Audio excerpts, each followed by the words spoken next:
talk about What? Remiss. Remiss. You're not the only one who can read books, bro. Let me Google that. Definition of remiss.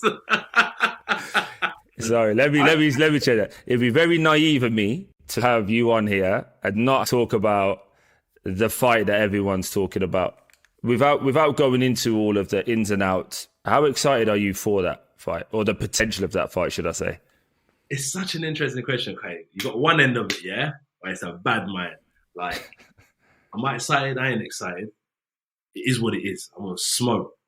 I ain't excited for nothing, bro. Like, I don't care about nothing. I'm ready to just walk through a brick wall. Like, nothing's getting in my way. There's that mindset that I have, and that's why I said there's the guy next door, and this is the guy kicking off your front door. Mm-hmm. Are you excited to do a lick? Are you excited to make? Right, this is what I do. Mm-hmm. But then there's a guy next door that, mate, as happy as the fans are, what an honor it is for me. What honor it is for the whole world to be in a position where I can fight for the undisputed heavyweight championship of the world. History, great legacy, and a fight I know I can win. Listen, It's not going to be easy, but it's a fight where I know I can win. I'm ready to go through whatever pain, torture, adversity I have to go through in order to win. And that's why I'm really looking forward to it. And I'm so blessed and happy. And also, I know how much I'll be able to give back once this is all done. So once the fight's done and once the fight's announced, how much we'll be able to give back to people as well. So it's a real good opportunity for me. Man, finally. This is finally. You know what? I'm going to say it for you. That's what I'm going to do. I'm going to change it. I'm going to say it for you. I get pissed off, right, when I see Fury talking about, I'm doing 18 pints and I'm not training. And I can physically with my own eyes, his cheekbones, he's chiseled, he's training. Like, how frustrating must that be in the development process of trying to get a deal done when someone's downplaying that they're not really interested, when we all know they are? It's psychological. It's just psychological warfare. Like, I've learned a lot with that as well. Like, people always talk about, as you said, like, a man will talk about drinking pints and he's not interested, but yet he wants to look chiseled. He's training the hardest he's ever trained. He's the skinniest he's ever been. He wants to have a good body. He wants to be well prepared. But AJ has a good body, chiseled and trains, and he's a bodybuilder. But yet Tyson Fury will do the exact same thing if he could. So it's like, it's all psychological warfare. What they call me is what they want to be. He wants to have a six-pack. That's why he trains as hard as he's training right now. Why he looks so chiseled. Why he's in America training. So with what he says, it's just psychological warfare to make me not want to believe in myself. However, I understand what this is about. And everything that he says I am is everything he wants to be. The reason why he's saying he's drinking 12 pints is because he knows he could never do that to fight me. He knows what type of fighter I am. Mm-hmm. Do you know where I'm coming from? If I told you 100%. drinking 12 pints, I ain't worried about them. You know I'm running 12 miles, then, more 12 miles than I've already run before. You know I'm not drinking 12 pints, but you know that's how serious this challenge is. You want to make it seem so small. That's how big this challenge is going to be. He knows. No, that's what I'm saying. That's why I'm saying it's more of a frustration, because I would prefer from a sporting, not invested in anyone.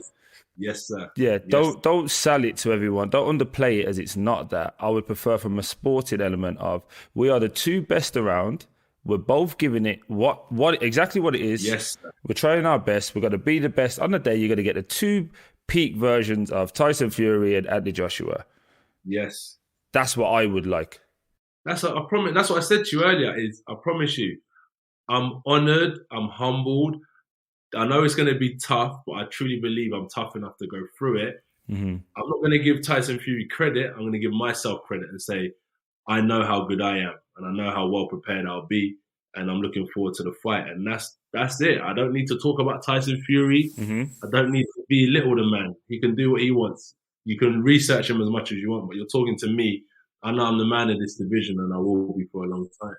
And that is just perfect. And listen, Troy, last thing, when I come into boxing, you know how I came through, yeah? And this is, I don't really say this much, but like, I come through this game quick. And the only way I had to learn is through mistakes. A lot of mistakes on the public stage as well. I didn't get to do my stuff behind the closed doors. Even Troy used to give me so much advice about life and what it takes to be an athlete, and I appreciate that. A lot of people that don't know, Troy used to see me in Watford on the Market Street getting my hair trimmed, and where everyone would chill out on Market Street, and he just used to chat to me about life and stuff. And like, these guys have been fighting since they were 10 years old and stuff like that. And I came into this game to not take part, but to take over. And I just feel like I'm on a different wavelength when it comes, and a different frequency when it comes to fighting, because these guys, they didn't want to fight no one for many years. And I came into this division and I shook it up. I took risks time and time again. Wherever people say they're not big enough risks, well, I'm going for the biggest one yet, and I will get there.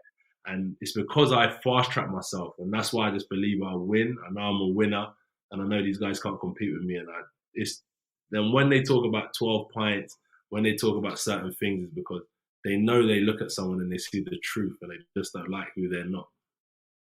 100%. And take how you want to take it, but I'm just backing myself. No. Listen, I love it. I've been dedicated to this thing. I've had fun with it. I do it with a smile on my face, but I'm truly like, when I look at it through COVID, like when I've had time to really think, I thought, man, I've put in a lot of work over these years, and I have to back myself now. This is a time for me to back myself and trust in my ability. And you know what? Who the fuck can tell you can't? You've earned it. Cheers. So, no, honestly, I appreciate all of that. What we do on this podcast to end is, because we know everything's free, people giving their time.